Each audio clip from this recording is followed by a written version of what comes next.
Hello my dear students. बेटा अब हम जल्दी से 3 मैंने वीडियोस प्लेलिस्ट में बिजनेस स्टडीज़ क्लास +2 आर के सिंगला अपलोड कर दिया है, हरियाणा एजुकेशन बोर्ड HBSC। अब हम बेटा 1.1 यानी कि फर्स्ट यूनिट में 4 चैप्टर्स हैं, उसका फर्स्ट चैप्टर स्टार्ट करने जा रहे हैं, मैनेजमेंट एंड इंट्रोडक्शन। सबसे पहले क्या आ रहा है बेटा, इसका यूनिट का नेम है यूनिट 1 का nature and significance of management. 4 marks का यूनिट 1 यानी कि 4 चैप्टर में से आना है, बट बेस सब्जेक्ट है, तुमने मार्क्स नहीं देखने, ये स्टार्टिंग के चैप्टर्स करने देखिए, ठीक है। मैनेजमेंट एंड इंट्रोडक्शन, प्रबंध एक परिचय, कोटेशंस, ये ठीक है, ये आपने बेटा कोटेशन हैं जो ये वाली जरूर लर्न करनी है, इन्हीं से बहुत सारी क्लैरिफिकेशन होती है। यदि किसी क्रिया में से प्रबंध को घटा दिया जाए तो शेष शून्य बचता है, यानी कि कुछ भी नहीं बचता है। एनीथिंग माइनस मैनेजमेंट इज 0, यानी कि हर एक काम के लिए, जैसे घर के भी काम है, हर एक चीज़ में हमें मैनेजमेंट करके ही चलनी पड़ती है, तो सो दैट की प्रोडक्टिविटी आउटपुट 100% निकल जाए हमारी। अध्ययन के लर्निंग आउटकम्स क्या रहेंगे इसके, इस अध्याय को पढ़ने के बाद क्या क्या अवधारणा मतलब कंसेप्ट क्या है, डेफिनेशंस क्या है, करैक्टरिस्टिक्स क्या है, ऑब्जेक्टिव्स क्या है एंड इम्पोर्टेंस क्या है, ठीक है जी। 5 पोर्शंस में डिवाइडेड किया हुआ है। हम भी कोशिश करेंगे कि ऐसी 5 वीडियोस बन जाए, पर हमारी 1-2 एक्स्ट्रा बन सकती है क्योंकि मैं डायलॉग्स की अलग से बनाने जा रही हूँ, ठीक है जी। कौन क्या है मैनेजमेंट कंसेप्ट, ये अवधारणा, ठीक है। ये वाला हमारा फर्स्ट वीडियो बन जाएगी ना, 5 बन जाएगी ना। अवधारणा यानी कि concept, definitions, characteristics, objectives and importance, total 5 videos बन जाएगी। 3 मैंने ऑलरेडी अपलोड कर दिया प्लेलिस्ट में, सीक्वेंस में। तुमने भी बेटा सीक्वेंस में ही सुनिए। चलिए, मैनेजमेंट कंसेप्ट, बेसिकली कंसेप्ट में क्या दिखा रहे हैं यहाँ पे, डायलॉग्स, कन्वर्सेशन, बातचीत, एक एक्सपर्टीज के द्वारा एक लर्नर को, अननोन पर्सन को, जिसको नॉलेज नहीं है, उसके साथ उसके डाउट्स क्लियर करने के लिए बातचीत होगी, ठीक है। मैनेजमेंट का कंसेप्ट है। चलिए देखिए, हम पढ़ना स्टार्ट करते हैं बेटा, ठीक है। 2 सहयोगियों, मिस्टर एक्सपर्ट विशेषज्ञ, ठीक है, जो अपने फील्ड में माहिर है, एक्सपर्ट है, तथा मिस्टर लर्नर जो सीखने वाला है, ठीक है, जैसे हम लोग सारे सीखने वाले हैं। मिस्टर एक्सपर्ट कोई प्रोफेशनल, हमें हमारे डाउट्स क्लियर के मध्य आगे दी गई वार्तालाप प्रबंध विषय की उलझनों को समझने में, ठीक है, किसके विषय को, कुछ मैनेजमेंट से रिलेटेड होगी, कोई ना कोई टॉपिक बताएंगे कि पूछेगा कि सर ये क्या होता है, ठीक है, उसको कुछ परेशानी है, डाउट्स है, वो क्लियर करना। यह हमारे मस्तिष्क में प्रबंध के चित्र का स्पष्ट वर्णन करेंगी, ठीक है, प्रबंध से रिलेटेड आ गया ना जी। इस वार्तालाप में मिस्टर विशेषज्ञ यानी कि mister expert and mister learner क्रमशः प्रबंध विशेषज्ञ तथा प्रबंध के छात्र की भूमिका, देखो क्या कह रहे हैं, जो मिस्टर एक्सपर्ट है वो प्रबंध विशेषज्ञ स्पेशलिस्ट की भूमिका प्ले करेंगे, और जो मिस्टर लर्नर है, एक तरह से आप ये लगा लीजिए, आप सारे स्टूडेंट्स हो, ठीक है, उसकी भूमिका अदा करेंगे, ठीक है। आपने भी बेटा बहुत आजकल क्या है, ये डायलॉग्स का कंसेप्ट ना काफ़ी, मतलब जब आपका कोई एग्ज़ाम होता है वहाँ पर आता है, जैसे कोई गवर्नमेंट पेपर भी देते ना, ठीक है, वहाँ पर भी आता है, तो आपने ध्यान से देखना, किसी भी कंसेप्ट को लेकर जब आप किसी फ्रेंड से डिस्कशन करते हो, यानी कि जिसको किसी टॉपिक के बारे में नॉलेज है, बस वो आपकी कन्वर्सेशन डायलॉग्स की फॉर्म में आ जाते हैं। थोड़ा सा लिखने का वे आउट आना चाहिए। प्रारंभ, स्टार्ट। मिस्टर लर्नर, सर क्या मैं जान सकता हूँ कि प्रबंध क्या है? मिस्टर एक्सपर्ट, ओह हाँ, क्यों नहीं, बिल्कुल आसान। प्रबंध वह है जो एक प्रबंधक करता है। Management is done by manager. Mister learner, sir प्रबंधक क्या करता है? ठीक है जी, फिर यहाँ से कनेक्टिविटी होती जाती है ना पूरे टॉपिक की, कि फिर प्रबंधक क्या करता है। थोड़ी सी जल्दी से बच्चे रीड कर दूंगी मैं, ठीक है, आसान से है ना बेसिकली। मिस्टर एक्सपर्ट, यह प्रबंधक निर्धारित क्रम में 5 कार्य पूरे करता है। बेटा ध्यान से पढ़ना पूरा ये डायलॉग्स का, ये जो पूरा आपकी बुक है ना, बुक के मतलब नेक्स्ट चैप्टर्स हैं, ध्यान से देखना, उन्हीं के नेम्स आएंगे सीक्वेंस में, वेरी इंटरेस्टिंग, ठीक है। 5 कार्य पूरे करते हैं, ये है planning, organising, staffing, directing and controlling. Mister Learner, okay sir, कृपया स्पष्ट करें कि प्रबंध के कार्य करते समय क्या इच्छा रखता है प्रबंधक, ठीक है, क्या इच्छा रखते हैं कार्य करते समय, मतलब कि क्या एक्सपेक्ट करता है किसी और से वो।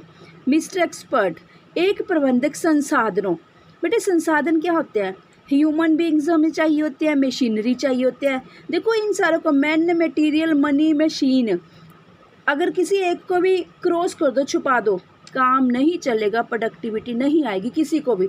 मनी नहीं है तो बिल्कुल ही नहीं काम चलेगा। मटेरियल देखो, money, material, man power, machinery सभी कंपलसरी हैं। इनका अरेंज करना एफिशिएंटली। अगर मशीनरी हमने 10 लाख की परचेज की है, भाई 10 लाख की परचेज करी है, इतना हैवी अमाउंट इन्वेस्ट किया है, उससे 10 लाख के कम से कम बराबर का आएगा तो हमें नो प्रॉफिट नो लॉस चलेगा। फ़ायदा क्या हुआ बिजनेस पे इतना टाइम वेस्ट करने का ना, कम से कम डबल या हाफ कुछ तो अच्छा आउटपुट रिटर्न देना, वो सारा कुछ का अनुकूलतम। बेटे बहुत ध्यान से पढ़ो, ये 2 लाइन्स बहुत अच्छी लिखी हुई हैं। अनुकूलतम उपयोग करना, ऑप्टिमम यूटिलाइजेशन करना। जैसे तुम बच्चे टाइम का मैनेजमेंट करके चलते हो कि भाई सुबह से शाम तक मेरे पास 15 घंटे हैं, उसको कब कहाँ पर कैसे लगाने, यूं ही फिर ही जाना, घूम ही जाना, ये सारा दिन फ़ोन पे लगे रहना, ठीक है। फ़ोन पे इररेलेवेंट, बिल्कुल वेस्टेज ऑफ टाइम, ठीक है। तो आउटपुट देखनी है कि भाई उसको एफिशिएंटली एंड इफेक्टिवली कुछ अपने हाथ लगा या नहीं लगा, ताकि उद्देश्यों को, उद्देश्य क्या होता है राजे, हमेशा याद रखना, उद्देश्य मैक्सिमाइजेशन ऑफ प्रॉफिट, बस, ठीक है जी। हमेशा किसी फर्म का प्रॉफिट क्या होता है, किसी फर्म का ऑब्जेक्ट क्या होता है, उद्देश्य कहते हैं मैक्सिमाइजेशन ऑफ प्रॉफिट। कस्टमर हमेशा मैक्सिमम यूटिलाइजेशन चाहता है, सेटिस्फैक्शन चाहता है कस्टमर, ठीक है जी। एफिशिएंटली एंड इफेक्टिवली से कैसे प्राप्त किया जाए। मिस्टर लर्नर, सर क्या कुशलता एवं प्रभावपूर्णता में अंतर है? अब दोनों को कह रहा है कि अंतर है, बहुत इंपॉर्टेंट क्वेश्चन है। क्या दोनों का एक ही अर्थ नहीं है? नहीं, दोनों अलग अलग है, ठीक है जी। नहीं, नहीं, ये गलती कभी मत कर देना, दोनों शब्दों में बहुत अंतर है। निम्नलिखित जानकारी से इन दोनों शब्दों को हम क्लियर करते हैं। अभी कहता, चलिए इनपुट्स एंड आउटपुट्स में संबंध बताते हैं। यदि हम दिए गए इनपुट्स के पहले से अधिक उत्पादन करते हैं तो कहा जाएगा कि हमारी कुशलता में वृद्धि हुई है, अथवा यदि हम पहले से कम इनपुट से पहले जितना ही करते हैं तो कहा जाएगी हमारी कुशलता में वृद्धि हुई है। और यह तभी संभव है जब एक प्रबंधक संसाधनों के वेस्टेज पर रोक लगाए। यदि हम पहले से कम, या कुछ हल्की सी गड़बड़ लगी मेरे को, चलो। सर रुकावट के लिए खेद है, क्या हम इसे काम को ठीक ढंग से करने के लिए कह सकते हैं? Doing things right. राजी ये भी शॉर्ट नोट आता है आपको इसके ऊपर। हाँ तुम बिल्कुल ठीक कह रहे हो, ठीक है। मतलब कि लर्नर, कई बार कहते हैं ना कि टीचिंग करते करते हम बहुत कुछ सीखते हैं। ये स्टूडेंट है जो मिस्टर लर्नर है, ये समझो स्टूडेंट है। जैसे तुम बच्चे आपस में डिस्कस करते हो, जब हम ग्रुप डिस्कशन करते हैं सारे स्टूडेंट्स बैठकर, है ना, मैं भी बीच में होती हूँ, तो आप भी कुछ आपके सुजेशंस देते हो। कई बार देखो कितनी अच्छा सुजेशन दिया उसने कि भाई हमको डूइंग थिंग्स राइट कह सकते हो, बिल्कुल, कि किसी वे को बेटा कैसे, बस हमेशा ऑप्टिमम यूटिलाइजेशन का मतलब होता है। जैसे सपोज ऑफ दैट बुक्स बनाने की, रजिस्टर्स बनाने की कोई फैक्ट्री है हमारी, तो भाई उसका गत्ता कवर जो काटना है, देख के कौन सी मशीन लगाई जाए कि वेस्ट ना जाए। वेस्ट का नुकसान ही है ना जितनी वेस्ट जाएगी। देखो वेस्ट से, डूइंग थिंग्स राइट से, यहाँ भी कुछ ऐसा सही कह रहे, ठीक है। हाँ तुम बिल्कुल ठीक कह रहे हो, कुशलता का अर्थ है काम को ठीक ढंग से करना, डूइंग थिंग्स राइट, अथवा not wasting resources, man, material, money, सारा कुछ वेस्ट ही होएगा ना बेटा अगर ना ध्यान से करा। Third, making use of resources in a cost effective manner. ये रिसोर्स क्या है? मैन, मटेरियल, मशीनरी, मनी, ठीक है। ये सारे हमें रिसोर्सेज होते हैं जिनकी फिजिकल एग्जिस्टेंस होती है। ओके सर, कृपया आगे बताइए। मिस्टर एक्सपर्ट, इफेक्टिवनेस का अर्थ क्रियाओं को सफलतापूर्वक पूरा करने से है ताकि उद्देश्यों को प्राप्त किया जा सके। जब एक प्रबंधक उद्देश्यों को प्राप्त कर लेता है तो हम कहते हैं कि वह इफेक्टिव है, अथवा इसका अर्थ यह हुआ कि प्रभावपूर्णता का निर्णय केवल उद्देश्य प्राप्ति के आधार पर किया जाता है, चाहे उन्हें प्राप्त करने में कितनी ही लागत क्यों ना आए। मिस्टर लर्नर, सर क्या हम इसे ठीक काम को ही करना अथवा उद्देश्य प्राप्ति के लिए सही निर्णय लेना कह सकते हैं? मिस्टर एक्सपर्ट, यस, हाँ आप बिल्कुल ठीक हो। एफिशिएंसी, कुशलता का अभिप्राय काम को ठीक ढंग से करना, डूइंग थिंग्स राइट। एक पॉइंट क्लियर हुआ, एफिशिएंसी जो चला रहा था हमारा, है ना जी। अब इफेक्टिवनेस, प्रभावपूर्णता को, ठीक काम को ही करना, डूइंग द राइट थिंग्स। देखिए एफिशिएंसी कुशलता क्या कहती है? Doing things right. नेक्स्ट प्रभावपूर्णता इफेक्टिवनेस क्या कहती है? ठीक काम को ही करना, यानी कि doing the right things. Mister learner sir, तब दोनों में संबंध कैसे हुआ? तब दोनों कैसे संबंधित है? मिस्टर एक्सपर्ट, बहुत अच्छी क्वेरी है, मतलब बहुत अच्छा क्वेश्चन आपने कहते पुटअप किया। कुशलता व प्रभावपूर्णता दोनों संबंधित है। यदि कुशलता को अनदेखा कर दिया जाए तो प्रभावपूर्णता को सहज में ही प्राप्त किया जा सकता है। उदाहरण को सहज में ही प्राप्त किया, उदाहरण के लिए अल्फा कंपनी आकर्षक एवं आरामदायक मोबाइल फ़ोन सेट निर्मित करती है। यदि मटेरियल, लेबर, अदर कॉस्ट को अनदेखा कर दिया जाए, इसका अर्थ यह हुआ कि जॉब को पूरा कर सकती है, कि कंपनी जॉब को पूरा कर सकती है, जो कि कंपनी का उद्देश्य है, लेकिन बहुत ऊंची लागत पर। ठीक है, देखो ध्यान से दो, कहता हाँ तुम कर दो, जो ये इग्नोर की बात कर रहे थे कर दो, ठीक है, पर हाँ कॉस्ट हाई चली जाएगी ना बेटे। ये एक तरह से ना केस स्टडीज़ के भी क्वेश्चन है आपके सारे। इसको इस तरह से भी कहा जा सकता है कि कंपनी का प्रयास बहुत इफ़ेक्टिव है, प्रभावी है, क्योंकि अच्छी क्वालिटी का उत्पाद तैयार कर रही है, लेकिन अधिक लागतों के कारण बहुत अधिक अकुशल है। भाई साहब मतलब बेटा देखो ना कि कॉस्ट कितनी ज़्यादा चलेगी। एक पार्ट वो कह रहा है कि संबंधित है, कहता हाँ संबंधित है, पर अगर एक को इग्नोर कर दोगे दूसरे को ध्यान रखोगे तो यहाँ पर देखो ना इनएफिशिएंसी काम आ गया। मिस्टर लर्नर सर, इसका अर्थ हुआ कि प्रबंध का संबंध काम को केवल प्रभावपूर्णता से ही पूरा करना नहीं, बल्कि जितना संभव हो उतना कुशलता से भी करना। बिल्कुल सही सर। एफिशिएंसी तथा इफेक्टिवनेस से संबंधित एक उदाहरण मेरे मस्तिष्क में आया है। मैं गलत भी हो सकता हूँ, लेकिन मैं उसे आपके सामने रखने के लिए उतावला हूँ। सर क्या मैं इसका वर्णन करूँ? क्यों नहीं, यस प्लीज़ बोलिए।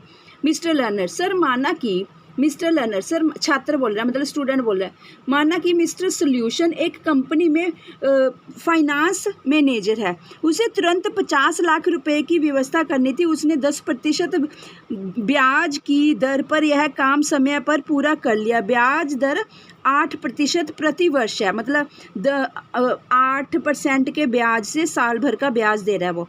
मेरे विचार से मिस्टर सोल्यूशन एक प्रभावी प्रबंधक है, क्योंकि प्रभावी प्रबंधक है, कुशल नहीं है। ठीक है, इफेक्टिवनेस है बट एफिशिएंसी नहीं दिखाई उसने। वह प्रभावी है क्योंकि उसने अपने काम को समय पर पूरा कर लिया, लेकिन कुशल नहीं है क्योंकि पूरा किए गए काम की लागत बहुत, क्योंकि ब्याज पे पैसे उठा के काम कर रहा है ना बेटे वो। तो मैं 101% ठीक हो, बिल्कुल। अब उसको कंसेप्ट क्लियर हो गया ना, मतलब स्किल दिखाएगी। यहाँ बेसिकली हमने किया था ना knowledge, understanding, application, skill. Basically उसने एप्लीकेशन भी अप्लाई कर दिया, कंसेप्ट और स्किल, यानी कि उसको अच्छे से नॉलेज भी होगी। मिस्टर लर्नर सर, मैं यह जानने की जिज्ञासा रखता हूँ कि एक प्रबंधक 5 कार्यों को किस पद पर रहकर पूरा करता है, जो स्टार्टिंग में आया था, planning, organising, staffing, directing and controlling.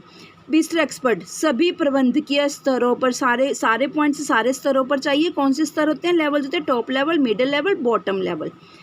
Mister learner sir, कृपया विस्तार से बताइए। मिस्टर एक्सपर्ट, ओके, सुनो, ध्यान से सुनो। एक संगठन के सभी कर्मचारियों को 2 श्रेणियों में, बहुत इंपॉर्टेंट टॉपिक है बेटा, यहाँ से पूरी आपकी जो फर्स्ट पार्ट है ना सारा क्लैरिफाई हो रहा है। एक संगठन के सभी कर्मचारियों को 2 श्रेणियों में बांटा जाता है।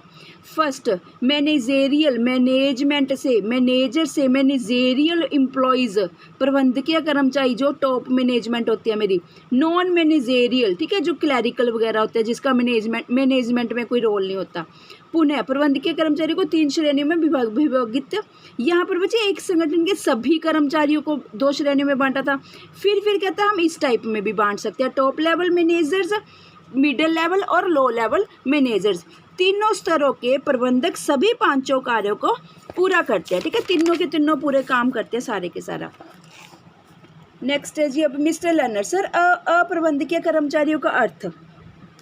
वे ऑर्गेनाइजेशनल मेंबर जो जॉब पर सीधे ही काम करते हैं और जिनका कोई सबॉर्डिनेट नहीं होता, मतलब नीचे उनको कोई भी, ठीक है, लेबर टाइप कुछ नहीं है, डायरेक्ट काम करते हैं। सर उदाहरण के लिए इस श्रेणी के कर्मचारियों को श्रमिक अथवा ऑपरेटिव अथवा अप्रबंधकीय कर्मचारी कहते हैं, और जहाँ ये लोग काम करते हैं उसे प्लेटफॉर्म एरिया कहते हैं। अभी आपकी बुक में ना बहुत अच्छा सा डायग्राम दिया हुआ है, जो लेबर क्लास होती है, ब्लैक कॉलर्स वाले होते हैं, ठीक है जी, उनके बारे में डिस्कशन कर रहे हैं कि उनका नीचे सबॉर्डिनेट हो ही नहीं सकते, तो डायरेक्ट काम करते हैं, वेजेस पर, मजदूरी पर काम करते हैं। जैसे मेरे हाथ में एक पेन है, ठीक है जी, इस पेन को बनाने तक की जो कॉस्ट आती है बस ओरिजिनल कॉस्ट होती है, जो आपके डायरेक्ट एक्सपेंसेस भी कहलाते हैं, जो ट्रेडिंग अकाउंट में पड़े होते हैं, जैसे वेजेस हो गया, या फिर फैक्ट्री लाइटिंग हो गई ना, ऑफिस लाइट तो इनडायरेक्ट हो गए, वो तो प्रॉफिट एंड लॉस में चले जाएंगे।